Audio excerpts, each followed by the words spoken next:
اعوذ باللہ من الشیطان الرجیم، بسم اللہ الرحمن الرحیم۔ ناظرین، آپ دیکھ رہے ہیں قائم ٹی وی، میں ہوں آپ کا ہوسٹ سید علی نقوی، میرے ساتھ موجود سید جری زیدی صاحب ہیں۔ یہ تیسرا آپ ایپیسوڈ دیکھ رہے ہیں۔ ٹاپک جو ہے وہ فاطمۃ الزہراء سلام اللہ علیہا اور امیر المؤمنین علی علیہ السلام کے بارے میں ہے، اور ٹائٹل جو ہم نے اس پروگرام کا رکھا ہے وہ ہے ابو جہل کی بیٹی سے رشتے کا افسانہ۔ یہ ابھی 3rd ایپیسوڈ ہے، اگلے ہفتے آپ کو اس کا لاسٹ ایپیسوڈ دیکھنے کو ملے گا۔ تو قبلہ، بہت بہت شکریہ آپ کا آنے کا۔ میں آپ سے پہلا سوال کرنا چاہتا ہوں، اب آپ نے 2 ہفتے سے ہمیں جو ہے نا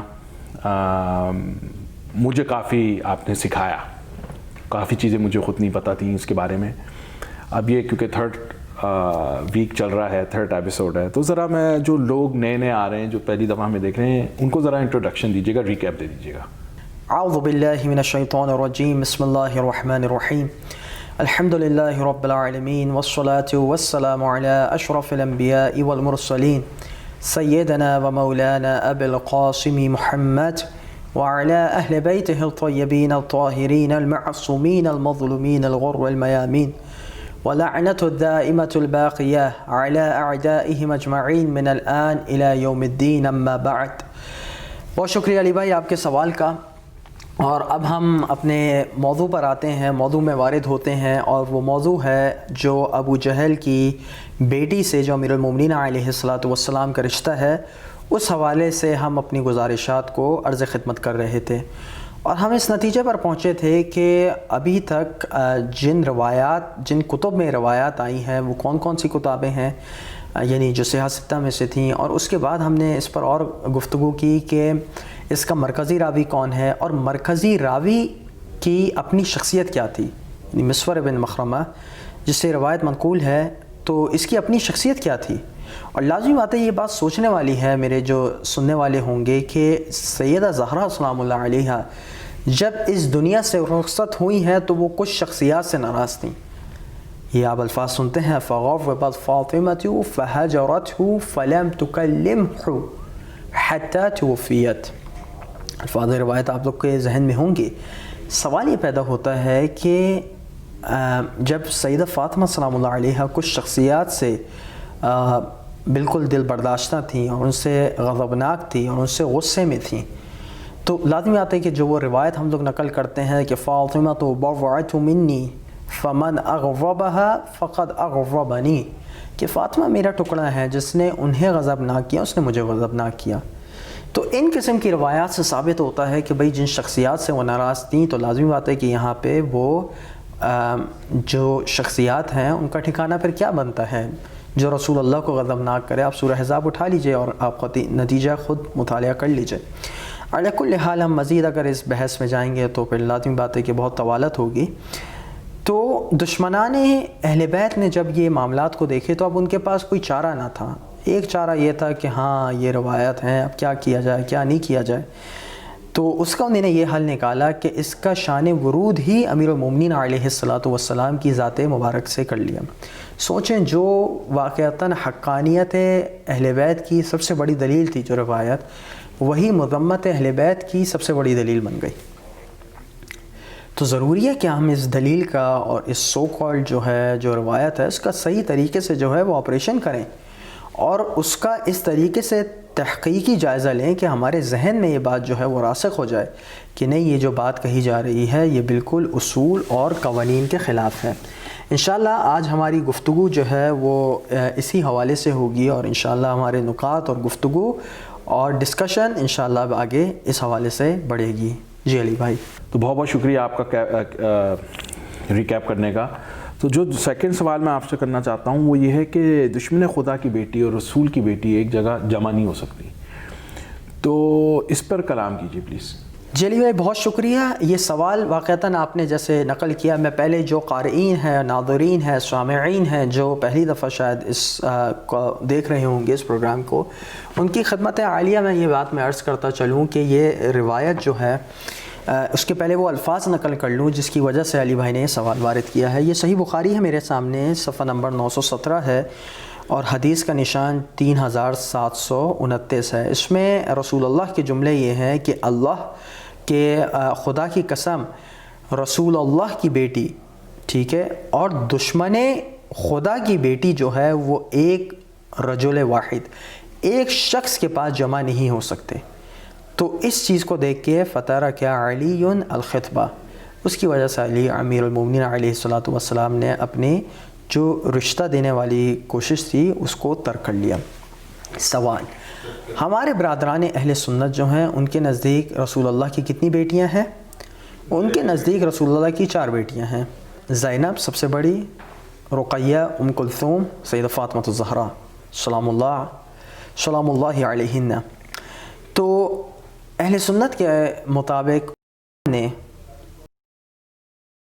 جو ہیں انہوں نے پہلے حضرت رقیہ سے شادی کری، اور اس کے بعد حضرت رقیہ جو رسول اللہ کی بیٹی تھیں بقول ان کے، اس کے بعد حضرت ام کلثوم رسول اللہ کی دوسری بیٹی سے شادی کری. اب سوال یہ پیدا ہوتا ہے کہ جب حضرت رقیہ اور حضرت ام کلثوم رسول اللہ کی بیٹیاں کے نکاح میں تھیں تو کیا ایسا بھی تھا کہ جو ہے عقد میں اس وقت کچھ ایسی خواتین ہوں جو دشمنان خدا کی بیٹیاں ہوں؟ تو بالکل ایسا تھا. حضرت رقیہ سے شادی جو ہے وہ مکے کے زمانے میں ہوئی تھی، یعنی رسول کی بعثت ہوتی ہے، اور رسول کی بعثت کے بعد جب ظاہر بظاہر اسلام لاتے ہیں تو حضرت رقیہ سے شادی ہوتی ہے. اس کے بعد وہ ہجرت حبشہ کرتے ہیں، اور ہجرت حبشہ کرنے کے بعد واپس آتے ہیں، پھر مدینے کی طرف ہجرت ہوتی ہے.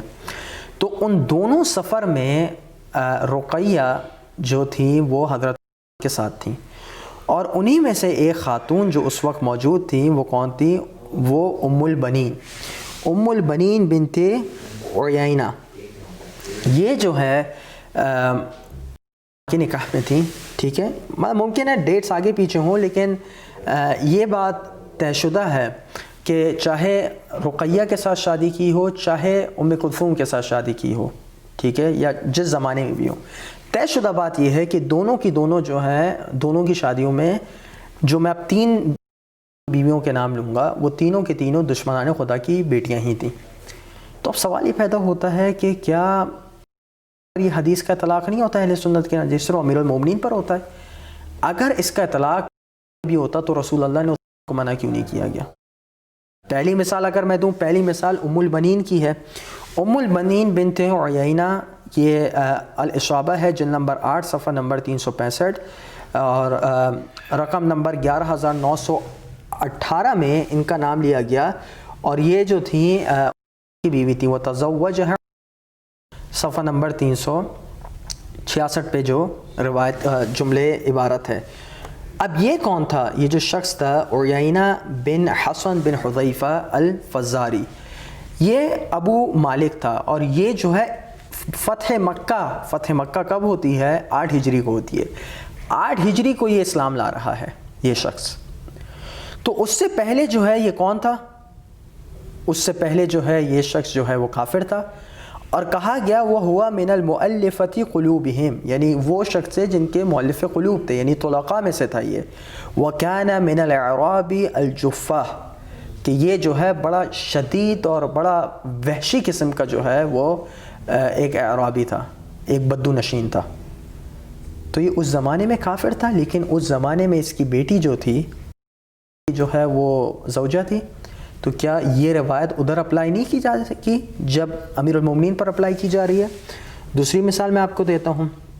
یہ میرے سامنے الاصابہ ہے، پھر سے جلد نمبر 8 اور صفحہ نمبر اس کا 142. دوسری خاتون جو ہیں ان کا نام ہے رملہ بنت شیبہ بن ربیعہ. رملہ بنت شیبہ بن ربیعہ، ان کے بارے میں یہ بھی کی بیوی تھی. ٹھیک ہے، یہ وہ تھیں جنہوں نے کے ساتھ مہاجرت کری، کہاں؟ مدینے بھی آئیں. ٹھیک ہے، ان کے بارے میں کہا جاتا ہے قتل ابوہا یوم بدر کافرا، کہ ان کے باپ جو تھے وہ بدر کے دن کافر مارے گئے. اور بیوی تھی، سوچیں جس کا باپ بدر میں مسلمانوں کی تلواروں سے مشرک مارا گیا ہو، کافر مارا گیا ہو، اس کی بیوی جو، اس کی بیٹی جو ہے اس سے نکاح ثابت ہے، اور رشتہ داری اور زوجیت ثابت ہے. تو کیا یہ بات جو ہے ان پر اپلائی نہیں ہوگی؟ اور یہی بات جو ہے صفحہ نمبر 143 پر بھی یہ پوری تفصیلات جو ہے ابن حجر نقل کرتے ہیں، پڑھنے والے اس کو ملاحظہ کر سکتے ہیں. اور اسد الغابہ جلد نمبر 7 اور صفحہ نمبر 118 پر بھی یہ بات منقول ہے رملہ کے حوالے سے کہ رملہ جو ہے یہ وہ ہیں جن کے باپ کافر تھا، اور یہ وہ شخصیت ہیں جنہوں نے کے ساتھ جو ہے وہ مہاجرت کری اور اس کے ساتھ گئیں۔ بہرحال یہ اس وقت بیوی تھیں، علی کل حال کے ساتھ ان کی رشتہ داری تھی، بیوی تھیں، اور اس وقت بھی جب رسول اللہ کے ساتھ بطور اہل سنت، بعنوان اہل سنت، بزعم اہل سنت کی شادی رسول اللہ کی بیٹی سے تھی، تو کیا اس وقت یہ بنت عدو اللہ نہیں تھا؟ بنت عدو اللہ تھی، دشمنان خدا کی بیٹی تھی، اور رسول اللہ کی بیٹی بھی پاس تھی بقول اہل سنت، تو کیا یہ والی روایت کیوں اپلائی نہیں ہوتی؟ پھر تیسری مثال فاطمہ بنت ولید کی ہے۔ الاصابہ جلد نمبر 8 صفحہ نمبر 282 میں فاطمہ بنت ولید کے بارے میں کہا گیا ہے کہ یہ بھی کی جو ہے وہ بیوی تھی، اور ان کے ابو جو تھے جن کا نام ولید بن عبد الشمس ہے، یہ ولید بن عبد الشمس وہ ہیں جنہوں نے یوم فتح مکہ کے موقع پر اسلام کو لائے، اور اس سے پہلے جو ہے وہ شادی ان سے ہو گئی تھی، یعنی ظاہری طور پہ جو دلائل ہمارے سامنے ہیں۔ تو اب یہ بات ثابت ہوتی ہے، یا الاستیعاب صفحہ نمبر 1552 پہ یہ والی بات منقول ہے کہ ولید جو ہے فتح مکہ کے وقت اسلام لایا، یعنی ولید کی بیٹی جو ہے وہ بھی اس کی زوجہ تھی۔ تو ولید آپ لے لیجئے، ولید کی بیٹی لے لیجئے، ٹھیک ہے، ام البنین لے لیجئے، رملہ لے لیجئے، یا یہ آخری مثال فاطمہ بنت ولید کی لے لیجئے۔ 3 بیویاں کی یہ اس وقت تھیں جب شادی جو ہے وہ کس سے تھی؟ حضرت رقیہ سے تھی یا حضرت ام کلثوم سے تھی، جو اہل سنت کے مطابق رسول اللہ کی بیٹیوں میں سے تھی۔ تو اب ہمارا یہ سوال کرنے کا حق بنتا ہے یا نہیں بنتا کہ کیا معاملہ ہو رہا ہے ادھر؟ جب بات اہل بیت علیہم السلام کی آئے تو آپ لوگ سب آستینیں اوپر کر لیتے ہیں، اور آپ لوگ کہتے ہیں کہ امیر المومنین علیہ الصلاۃ والسلام کے لیے بالکل جائز نہ تھا کہ وہ جو ہے ہلکا سا بھی رشتہ رکھتے سیدہ فاطمہ سلام اللہ علیہا کی موجودگی میں، اور رشتہ نہیں بھیجنا چاہیے تھا ابو جہل کی بیٹی کو۔ یہاں پر آپ 3 مثالیں میں نے آپ کو دی ہیں کہ دشمنان خدا، وہ جو بدر میں جس کا باپ کو مارا گیا تھا، اس کے باوجود جو ہے وہ رشتہ جو ہے وہ رکھا جا رہا ہے۔ سوچنے والی بات ہے، واقعتاً سوچنے والی بات ہے۔ یا تو آپ کہیں یہ حدیث جھوٹی ہے، واضح طور پہ جھوٹی ہے، اگر یہ جھوٹی نہ ہوتی تو سب سے بڑا اس پر اعتراض وارد ہوتا امیر المومنین سے پہلے، یا یہ روایت جو ہے آپ کہیے جھوٹی ہے، یا جو ہے وہ گناہ گار کہیے۔ امیر المومنین پر اگر ایک اعتراض وارد ہوتا ہے سیدہ فاطمہ سلام اللہ علیہا کی وجہ سے، تو پر اس زمانے میں 3 اعتراضات وارد ہوتے تھے۔ تو یہ کیا وجہ ہے کہ تو کوئی اعتراض نہیں بنتا، امیر المومنین پر آپ جو ہے وہ اعتراضات وارد کر رہے ہیں؟ تو ایک انگلی اگر امیر المومنین علیہ الصلاۃ والسلام پر اٹھتی ہے تو 3 انگلیاں جو ہیں وہ اٹھانی چاہیے۔ تو انشاءاللہ میں چاہتا ہوں کہ جو ہمارے دیکھنے والے سامعین ہیں، ناظرین ہیں، وہ اس نقطے پر غور کریں، اور غور کرنے کے بعد ایک اچھا نتیجہ جو ہے اس بارے میں اخذ کریں۔ بہت بہت شکریہ آپ کا۔ تو ناظرین، اب وقت ہو گیا ایک چھوٹے سے بریک کا، ہم بریک کے بعد پھر حاضر ہوتے ہیں۔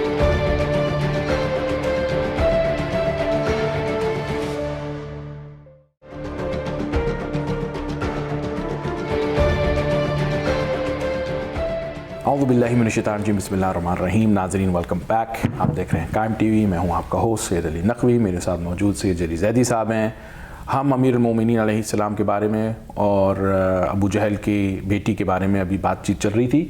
تو قبلہ مجھے یہ بتائیے گا کہ امیر المومنین نے کیا واقعی میں یہ رشتہ بھیجا تھا یا نہیں؟ بہت شکریہ علی بھائی آپ کے سوال کا، اور اب ہم اس جواب کی جانب وارد ہوتے ہیں کہ واقعتاً کیا امیر المومنین علیہ الصلاۃ والسلام نے اصلاً رشتہ بھیجا بھی تھا یا نہیں۔ دیکھیں، نقد متون ہوتا کیا ہے؟ نقد متون حدیث وہ ہوتی ہیں کہ جو روایات میں جملے وارد ہوتے ہیں اس پر نقد اور جرح کی جاتی ہے، یعنی اگر اس میں باہمی تعارض ایسا ہو جس میں تطبیق نہیں دی جا سکتی ہو، جس کو ریکنسائل نہیں کیا جا سکتا ہو، تو ایسی صورت میں ہم یہ بات کہیں گے کہ وہ روایت جو ہے وہ قابل اعتبار نہیں۔ بعض علماء اس کو اضطراب کہتے ہیں، بعض جو ہے وہ اور مختلف طریقے سے اس کی تعبیر کرتے ہیں۔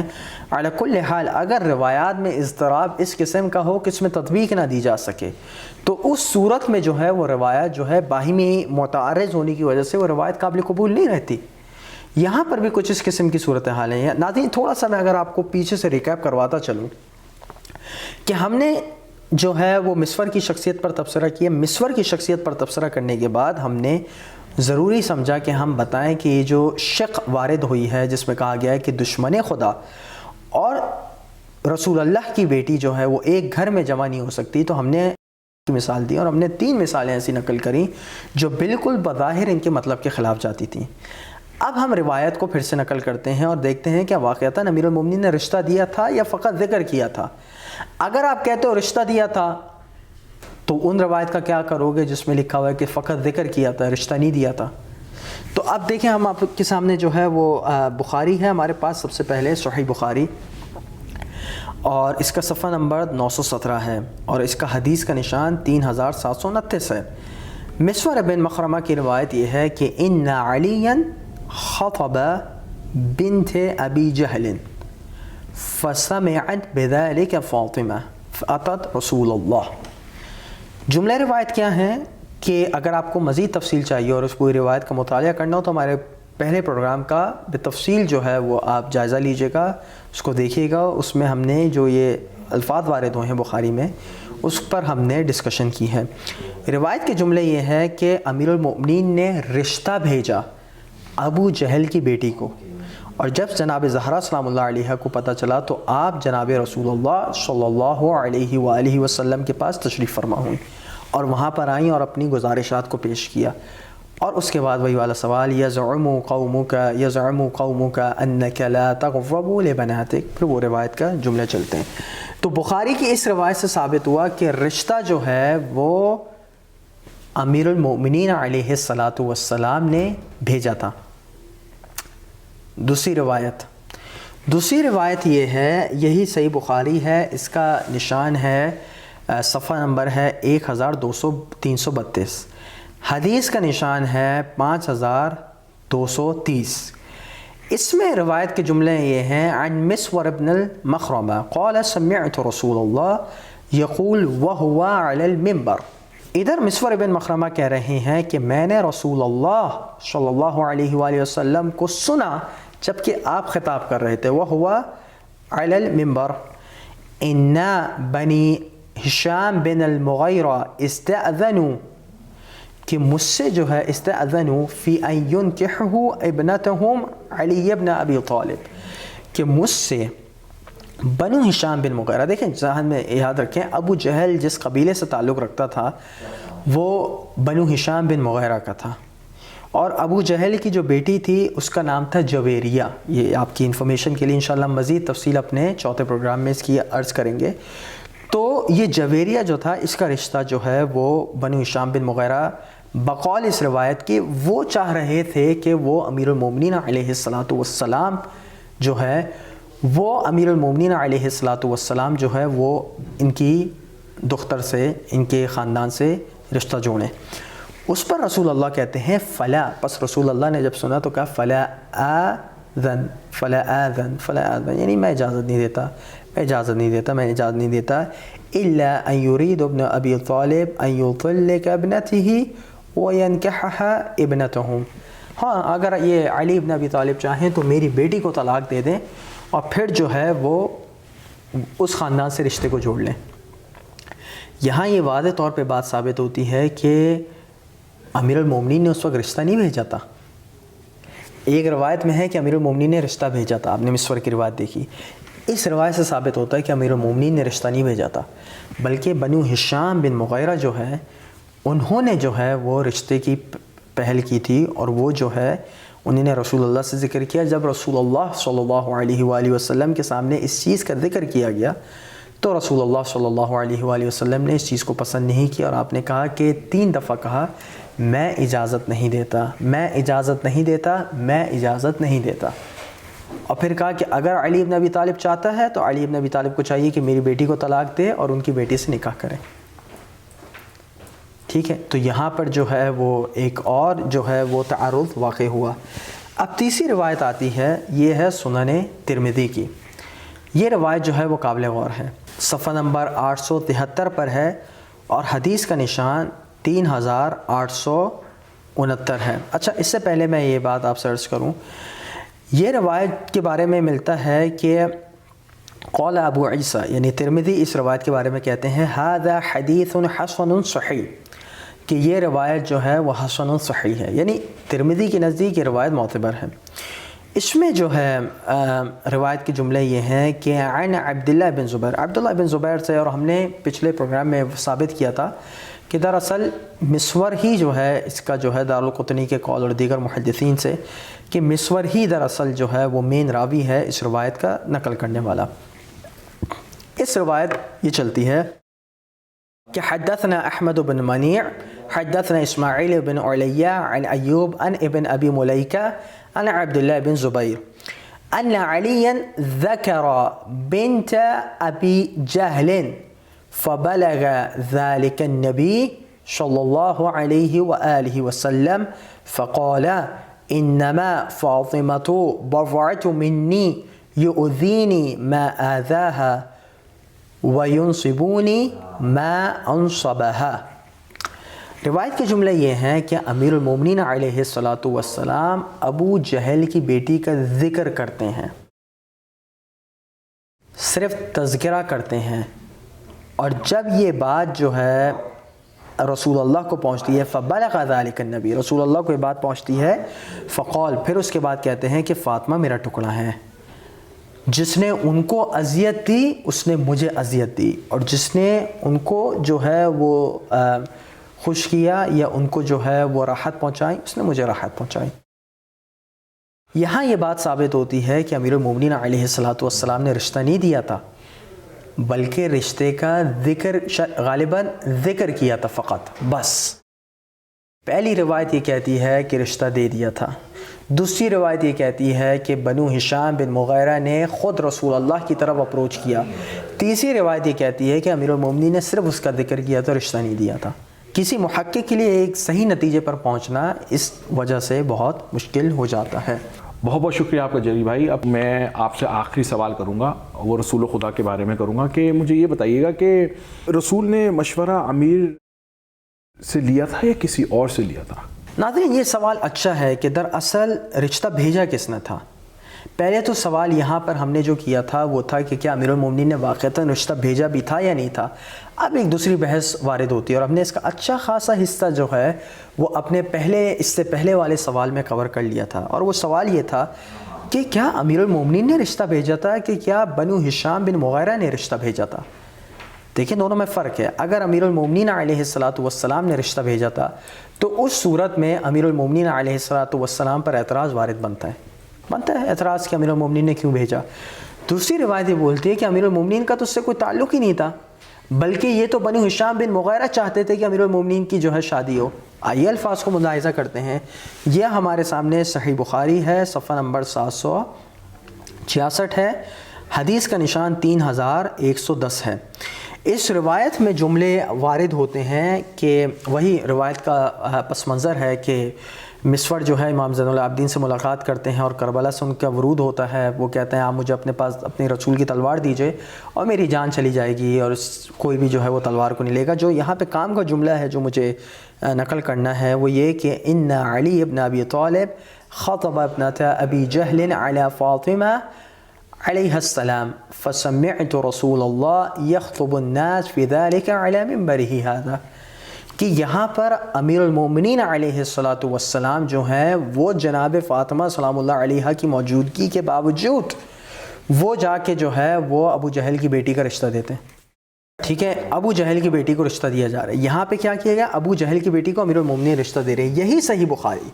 آئیے آگے صفحہ نمبر 1332، اس میں کہا گیا کہ اس میں وہی راوی ہے مسور بن مخرمہ، وہ کہتا ہے کہ رسول اللہ صلی اللہ علیہ وسلم وهو علی المنبر ان بنی ہشام ابن المغیرہ استأذنوا فی ان ينکحوا ابنتهم علی ابن ابی طالب، کہ بنو ہشام بن مغیرہ جس سے ابو جہل کا تعلق تھا اور ابو جہل کی بیٹی جو اسی قبیلے سے تعلق رکھتی تھی وہ چاہتے ہیں کہ امیر المومنین جو ہے ان کی بیٹی سے شادی کریں۔ تو ادھر تو بالکل برعکس ثابت ہوتا ہے، یہاں پہ تو امیر المومنین بے قصور ثابت ہو رہے ہیں۔ امیر المومنین بالکل قصوروار ہی نہیں بنتے. کیوں قصوروار نہیں بنتے؟ کیونکہ بنو ہشام بن مغیرہ چاہتے ہیں. یعنی یہاں پہ سوال یہ پیدا ہوتا ہے کہ رشتہ امیر المومنین نے بھیجا؟ نہیں، یہاں بنو ہشام بن مغیرہ نے کہا. پہلی روایت یہ کہہ رہی کہ امیر المومنین نے رشتہ بھیجا تھا. کس طریقے سے آپ ریکنسیل کریں گے اس چیز کو؟ بھئی ایسا تو ہو نہیں سکتا کہ امیر المومنین علیہ الصلاۃ والسلام بھی رشتہ بھیجیں اور بنو ہشام اور بیچ میں وہ کہیں جا کے مل جائیں. نہیں، بنو ہشام بن مغیرہ نے رشتہ دیا اور رسول اللہ کو رشتہ دیا ہے. یہ بھی بات ذہن میں رکھیں. امیر المومنین کے پاس بنو ہشام بن مغیرہ لے کر نہیں گئے، رسول اللہ کے پاس رشتہ لے کر آئے ہیں. اور امیر المومنین جو ہے دوسری روایت میں کہا جا رہا ہے کہ وہ ابو جہل کی بیٹی کا رشتہ لے کر گئے. کس چیز کو صحیح مانیں گے؟ دونوں کو صحیح ماننا بالکل بعید تر ہے. تو یہاں سے یہ بات ثابت ہوتی ہے، یہ اگر ہم ان تمام دلائل کو یکجا کریں جو ابھی تک ہم نے دیے ہیں اور آج کی جو ہے وہ نشست کو برخاست کرتے ہیں کہ روایت کے جملے کہ بنت عدو اللہ کی دشمن خدا کی بیٹی اور رسول اللہ کی بیٹی ایک گھر میں جمع نہیں ہو سکتے، یہ واضح طور پہ باطل ہے. کیونکہ آپ نے کیس کو دیکھا کہ ان کے پاس 3 بیویاں تھیں جبکہ ان کے پاس جو ہے وہ رسول اللہ کی بیٹیاں بھی نکاح تھیں. اس کے بعد ہم نے یہ ڈسکشن کری کہ کیا امیر المومنین علیہ الصلاۃ والسلام نے رشتہ بھیجا تھا یا بنو ہشام بن مغیرہ نے رشتہ بھیجا تھا. پھر ایک اور ڈسکشن یہ وارد ہوئی کہ کیا امیر المومنین نے رشتہ بھیجا بھی تھا یا نہیں بھیجا تھا. کیونکہ روایت کے جملے ملتے ہیں کہ ایک روایت میں ملتا ہے کہ رشتہ بھیجا تھا، ایک میں ہے کہ فقط ذکر کیا تھا، ایک میں ہے بنو ہشام بن مغیرہ رسول اللہ کے پاس رشتہ لے کر آئے تھے. تو اس شدید تعارض کو اگر ہم دیکھیں تو ہم اس نتیجے پہ پہنچتے ہیں کہ روایت مسترب ہے. روایت ایک دشمنان خدا، دشمنان اہل بیت کی اختراع کردہ ہے اور اس روایت پر ہرگز جو ہے وہ اعتماد نہیں کیا جا سکتا. جی علی بھائی، بہت بہت شکریہ آپ کا جری بھائی. بہت ہی آپ نے اچھی مزیدار بات بتائی مجھے تو ناظرین کو بھی. تو ناظرین، وقت اب کیونکہ ختم ہو چکا ہے تو ہم انشاءاللہ تعالیٰ آپ کے سامنے پھر حاضر ہوں گے اگلے ہفتے لاسٹ جو چیپٹر ایپیسوڈ ہوگا اس کے ساتھ. آپ پلیز ہمیں سبسکرائب کیجئے یوٹیوب چینلز پہ اور ہم اپنے ہی عزیزوں کو یہ پروگرام جو ہے ان کے ساتھ شیئر کیجئے. اگلے ہفتے تک کے لیے ہمیں اجازت دیجئے. خدا حافظ.